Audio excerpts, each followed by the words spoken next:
함께 하시고 싶어 하시는 하나님, 임마누엘이라는 제목으로 은혜를 나누고자 합니다. 제가 지난주에 신문을 잠깐 봤는데, 물론 뭐 이런 일들이 늘 다반사로 있는 건데요. 코리아타운에서 12월 7일 날 아무런 연고가 없는 박철원 씨의 장례식이 있었습니다. 세인트 제임스 교회 김요한 그 신부님이 집례를 했는데, 이분이 사진이 없어서 한국에서 가지고 온 주민등록증 조그만 사진을 영정사진으로 대신했는데, 자그마한 사진이 그 액자에 큰 여백이 있는 탓에 그것도 쓸쓸했고, 아무런 조문객이 또 참석하지 않았기 때문에 너무나도 그 장례식이 쓸쓸하게 치루어지게 된 것을 기자가 그렇게 말을 하고 있는 것입니다.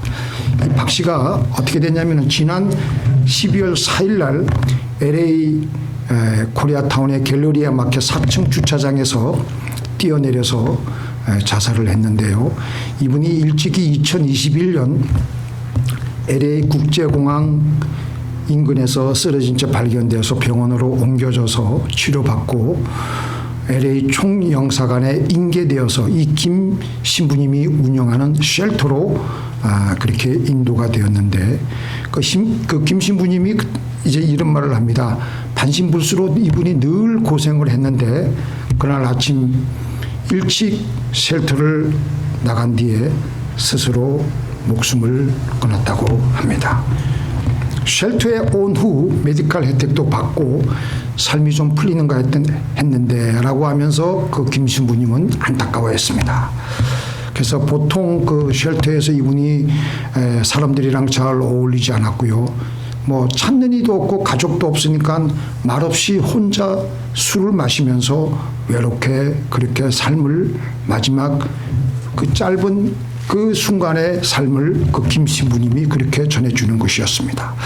제가 이 기사를 접하면서 이 무용고자인 이 박철원 씨만 불쌍하겠습니까? 금년에도 우리 교회에서 또 그렇게 또 지나가신 분이 또 계시죠. 우리 모두 하나님을 이 나그네 인생길에서 만나지 못하고 이렇게 가면은 다 이렇게 허무하게 갈 수밖에 없는 우리는 그런 존재들입니다. 우리 사람이 이 인생길을 살아가면서 꼭 필요한 것들이 있습니다. 그래서 우리가 알아야 될 것들이 참 많이 있습니다. 그런데 다른 것 몰라도 우리가 딱 한 가지 알아야 될 것, 이것만큼은 놓쳐서는 안 되는 그 사실이 하나 있습니다. 바로 그것은 하나님이 얼마나 지금 나를 사랑하시는지를 알고 저 세상으로 가는 것입니다. 수많은 사람들이 나를 창조하신 하나님이 나를 그렇게 사랑하신다는 사실을 모르고 그냥 저 세상으로 허무하게 지금도 가고 있습니다. 짧게 제가 영어로 말씀드릴게요. In navigating life, it is very crucial to acquire a multitude of knowledge to live as individuals. However, above all else, we must recognize one fundamental truth: God loves us. Sadly, numerous individuals pass away without ever realizing the profound reality that God loves us deeply. 창세기 1장에 전능하신 하나님께서 6일 동안 천지를 창조하셨습니다. 전능하신 하나님께서, 못할 것이 없으신 하나님께서 천지를 6일 동안 창조하셨으니까 그 얼마나 창조가 기가 막히겠습니까? 우리가 요세미티나 그랜드 캐년을 가보면은 그 하나님이 빚어놓으신 것을 보면요, 입이 다물어지질 않습니다. 그런데 그 창조의 목적이 누구를 위한 것이었겠습니까? 여러분들 오늘 집에 들어가셔가지고 창세기 1장을 한번 살펴보세요. 그 창조의 목적이 하나님 자신을 위한 것이기에 하나님 자신을 위한 것이었겠습니까? 우리는 생각하기를 하나님이 자기 좋으라고 그렇게 만드셨겠지. 하나님의 영광을 위한 것이겠지. 하나님 당신 좋으라고 그렇게 만드셨겠지. 그런데 성경을 잘 읽어보면요, 하나님께서는 하나님 당신 자신을 위해서 세상을 창조하신 것 같지는 않습니다. 하나님이 당신 먹으려고 그 수없이 많은 과일을 하나님이 당신 즐기시려고, 당신 보시려고 요세미티나 그랜드 캐년이나 수없이 많은 기가 막힌 풍경들을 하나님이 당신 즐기시려고 만드신 세상이 아니라는 것입니다. 아무리 이 성경을 구석구석 찾아보아도 첫째 날 빛을 만드시고, 둘째 날 뭘 만드셨죠? 궁창을 만드시고, 셋째 날 식물을 만드시고, 넷째 날 해와 달과 별을 만드시고, 다섯째 날 물고기와 새들을 만드셨고, 여섯째 날 각종 짐승들을 만드셨고, 그리고 맨 마지막에 뭘 만드셨습니까? 우리 사람을 만드셨습니다. 모든 것을 다 창조하신 후에 아담과 하와를, 그리고 인간을 만드셨습니다. 이렇게 창세기 1장의 전체 흐름을 통해서 우리는 하나님의 그 의도를 읽어내야 됩니다. 바로 그것은 하나님의 그 마음, 내가 이렇게 다 만들어 놓은 거 너 주려고 만든 거야. 너가 누구의? 사람이에요, 사람. 하나님은 누구 때문에 엿새를 창조하셨느냐? 아담과 하와에게 주시려고, 아담과 하와를 기쁘게 해주려고, 아담과 하와가 이 땅에서 행복하게 살아가게 하시려고, 그래서 그렇게 열심히 창조하셨습니다. 그리고 실제로 그 천지 창조를 하고 그 수많은 것들을 만드신 후에 실제로 그것을 사람에게 맡기셨습니다. 너 주려고 만들었어. 다 이것은 네 것이야.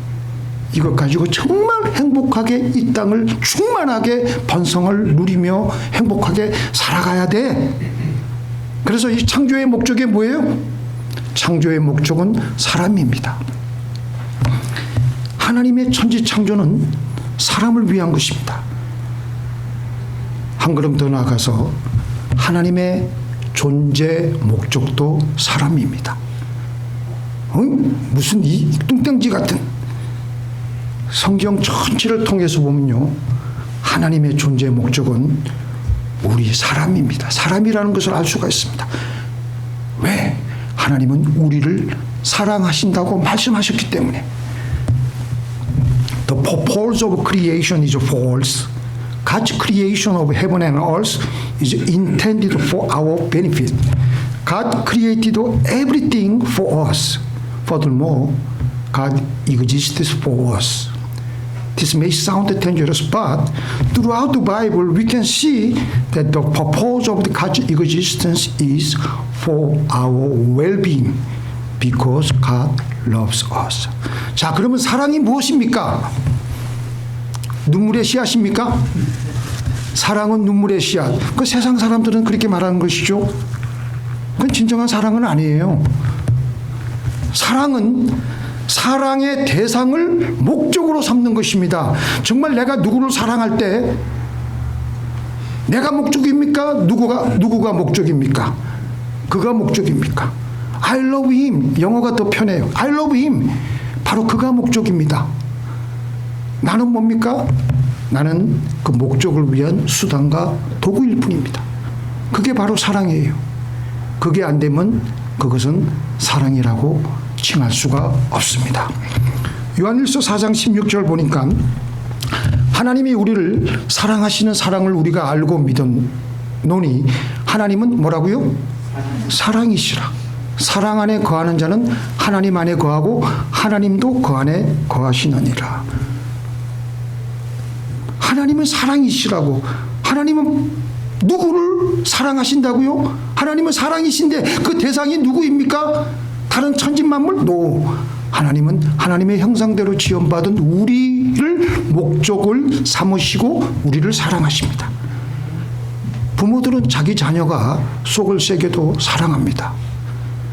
병신이어도 사랑합니다. 살인자여도 사랑합니다. 그래서 부모의 사랑이 가장 하나님의 사랑에 가깝습니다. 어떤 사람이 자기의 어떤 목적을 위해서 어떤 사람을 사랑하면 그건 사랑 아니에요. 그건 뭐예요? 이용입니다. 이용. 그걸 가지고 사랑이라고 얘기할 수가 없어요. 사랑과 이용은 이렇게 정반대입니다. 부모들이 자기 자식을 잘해주고 하는 것이 자기의 노후를 위해서 보험 드는 식으로 그 자녀를 지금 기른다면 그건 사랑이 아니고 이용이에요. 그런데 하나님은 우리를 이용의 대상으로 여기지 않으시고 우리를 뭐 하신다고요? 사랑하십니다.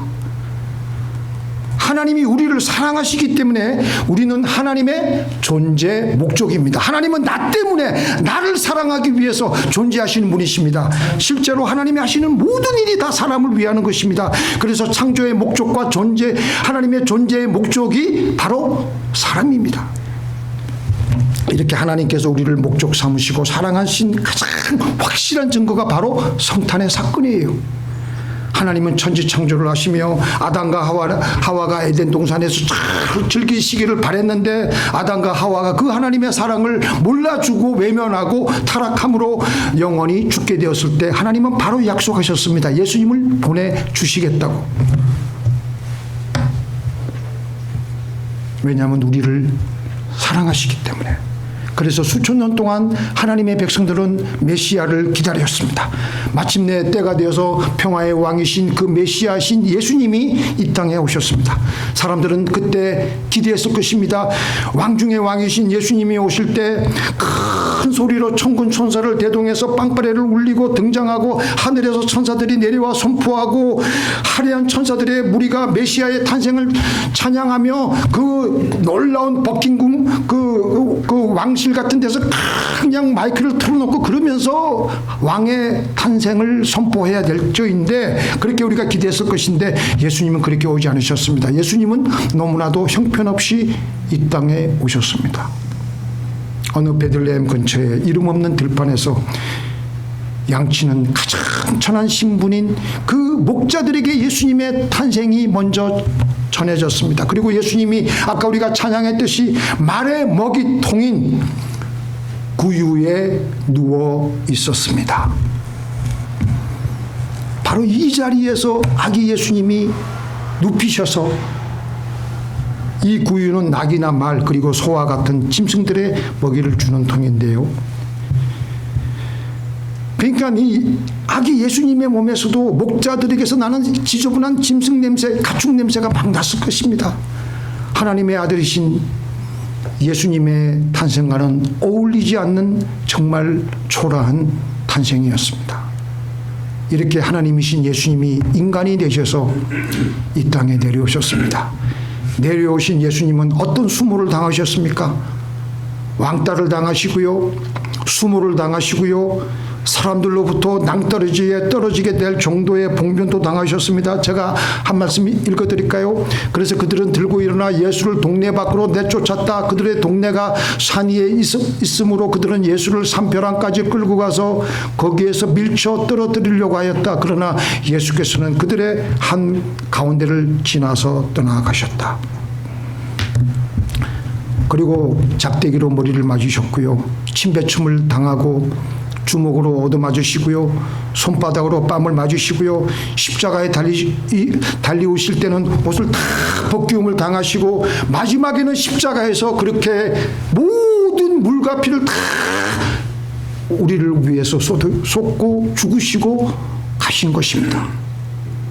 이래도 하나님이 우리를 사랑하지 않으신다고요? 이래도 하나님이 우리를 이용하신다고요? 하나님 좋으라고 그렇게 하신다고요? 바로 그것은 하나님이 우리를 사랑하셨기 때문입니다. 바로 그것은 우리가 하나님의 목적이기 때문입니다.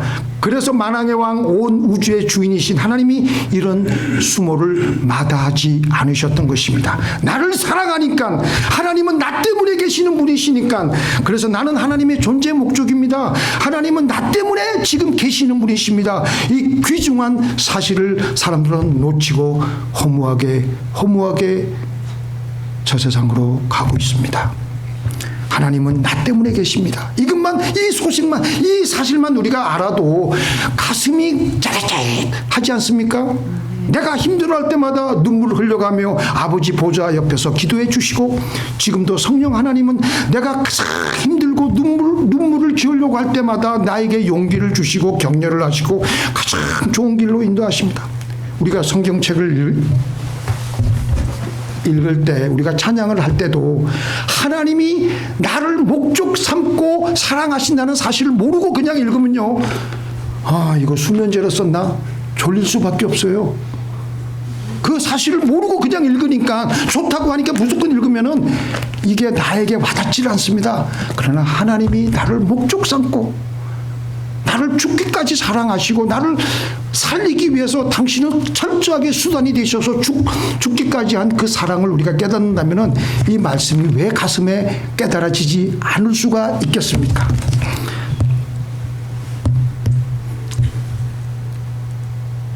그렇기 때문에 나 때문에 살아가시는 하나님에게 우리는 어떻게 해야 되겠습니까? 우리도 하나님처럼 하나님 때문에 살아야 됩니다. 믿습니까? 자, 우리 이 말씀 한번 읽어보겠습니다. 시작. 우리가 살아도 주를 위해서 살고 죽어도 주를 위해서 죽나니 그러므로 사나 죽으나 우리는 주의 것이로다. 하나님이 우리를 목적 삼고 사랑했고, 하나님이 우리를 위해서 모든 것을 다 그냥 쏟아 놓으셨으면, 우리도 살아도 우리도 주를 위해서 살고 죽어도 주를 위해서 죽고 사나 죽으나 우리는 주의 것이로다. 우리가 살아 숨 쉬는 것도, 우리의 호흡하는 것도 다 하나님께, 나의 존재 목적도 하나님이어야 하고요, 나도 하나님을 위해서 존재해야 됩니다. 나도 하나님을 사랑해야 됩니다. 그렇게 살아가게 되면 우리의 삶이 모든 것이 다 들어맞게 되는 겁니다. 그렇게 살아갈 때 우리는 가장 행복한 삶을 살 수 있게 됩니다. 왜 그러냐? 우리는 하나님의 형상대로 지원받았기 때문에 우리 안에 하나님이 들어와야 우리는 우리 안에 제대로 꽉 들어차게 되는 것입니다. 이 세상에 어떤 것도 우리의 영혼을 채울 수가 없어요. 세상에 어떤 것들이 우리에게 있다고 해도 결국은 죽을 때는 다 놓고 가야 되고 다 허무하게 우리에게 남는 것 하나도 없습니다. 그러나 하나님을 사랑함으로 하나님이 우리에게 들어오게 될 때 우리는 더 이상 여한이 없으며 살아가는 것이 황홀한 겁니다. 바로 그런 우리의 삶의, 우리 존재의 구조를 알고 계시는 하나님께서 우리에게 어떤 명령을 하셨느냐? 자, 읽어보겠습니다. 예수께서 이르시되 내 마음을 다하고 목숨을 다하고 뜻을 다하여 주 너의 하나님을 사랑하라. 이것이 크고 첫째 되는 계명이요. 하나님이 우리를 만드셨을 때 우리랑 사랑을 나누기 위해서 하신 것이기 때문에, 그러면 우리도 이제 하나님 때문에 살아가는 겁니다. 우리도 하나님을 우리의 삶의 핵심 존재 목적을 놓고 살아가는 겁니다. 이렇게 살아가는 것이 가장 행복하게 사는 길입니다. 그래서 우리가 이제 일상을 살아갈 때 나를 위해서 살아가지 말고, 하나님, 이것도 하나님 드리려고 하는 것이죠. 애를 키울 때도 내가 일상생활에서 내 직업에서 무슨 일을 하더라도 하나님, 이거 하나님 드리려고 내가 이러는 것이지요. 이거 하나님 드리려고요. 이렇게 뭐든지 하나님을 드리려고 하는 마음으로 살아가게 되면 우리의 일상의 단조로운 일상이 의미가 있어지고 아름다워지게 되고 충만해지게 되며 그 삶이 행복한 삶으로 변하게 되는 것입니다. 우리가 왜 힘들게 살아가느냐? 우리가 왜 사는 게 그냥 짜증나고 힘드냐? 내가 목적이 돼서 그래. 내가 목적이 돼서. 그러니까 삶이 피곤하고 힘든 거예요. 그런데 하나님이 나를 목적으로 삼고 나를 그렇게 사랑하시는 것, 십자가에서 죽으시기까지 끝까지 하나님이 나를 그렇게 사랑하신 것을 내가 깨닫고, 그래서 나도 내가 하고 있는 모든 일상을 통해서 나의 모든 것들을 다 하나님 주려고 하면 하는 나의 일상이 아무리 하찮더라도 그 일은 의미가 있고 아름답고 보람을 느끼며 살게 되는 것입니다. 23절 한번 보겠습니다. 같이 읽어보겠습니다. 시작. 보라, 처녀가 잉태하여 아들을 낳을 것이요 그 이름은 임마누엘이라 하리라 하셨으니 이를 번역한 적 하나님이 우리와 함께 계시다 합니다. 자, 하나님이 얼마나 우리와 같이 계시고 싶으시면, 하나님이 얼마나 우리를 사랑하셨냐면요, 우리와 사랑하면 그 사람이랑 늘 있고 싶어해. 우리가 연애해볼 때 다 우리가 경험했잖아요. 하루 밤새도록 있어도 좋아요. 같이 있는 것만 해도 할렐루야이고 너무 땡큐 감사한 거예요. 하나님이 그렇게 우리를 사랑하신다니까요. 그러니까 임마누엘로 오셨죠. 그러니까 우리랑 함께 계시길 원하시기 때문에 바로 그게 뭐라고요? 임마누엘. 하나님은 그렇게 우리를 짝사랑하고 계십니다. 그런데 우리가 그것을 모르고 우리 혼자 힘들게 살아갑니다. 아무도 나를 도와주지 않는구나. 아무도 나를 사랑하지 않는구나. 혼자 괴롭고 혼자 가슴 쥐어뜯어가면서 괴롭게 인생을 살아가는 것입니다. 제가 읽어드릴게요. 볼지어다 내가 문 밖에 서서 두드리노니 누구든지 내 음성을 듣고 문을 열면 내가 그에게로 들어가 그로 더불어 먹고 그는 나로 더불어 먹으리라. 하나님은 우리를 너무 사랑하셔요. 그런데 하나님은요, 참 기가 막힌 게, 하나님은 너무 신사적이세요. 강제로 우리로 하여금 사랑받길 원하지 않으세요. 그래서 하나님은 우리가 문을 열어주기를 기다리고 계십니다. 그렇게 해서 우리가 문을 열어주면 그때부터 우리 안에 들어오셔서 우리와 함께 같이 좋은 것을 먹으며 사랑을 나누며 살게 되는 것입니다. 자, 이제 말씀 끝났는데요. 마지막으로 영어로 한번 정리하겠습니다. God, our God loves me. He lives for me. Everything that God has done is for us. Therefore, I am His purpose and His objective. Through all the events of the Christmas, it is evident that God loves me. Isn't it fantastic? Isn't it like thrilling? Consequently, we should love God just as He loves us. Our lives should be lived because of God. Whether we eat or drink, whatever we do, it should all be done to the glory of our great God. When we live for God and love Him, our lives will reach a state of the perfect happiness. This is because we are created in God's image. Through loving God, the Spirit of God will enter into our souls, making us perfectly fit. This is because we are created in God's image. We can then live the happy life that God has planned for us. So during this Christmas season, I would like to encourage you to acknowledge that God loves us. God lives because of me. I am His purpose and His objective. Then we should reciprocate and love God. By doing so, we can experience the perfect happy life that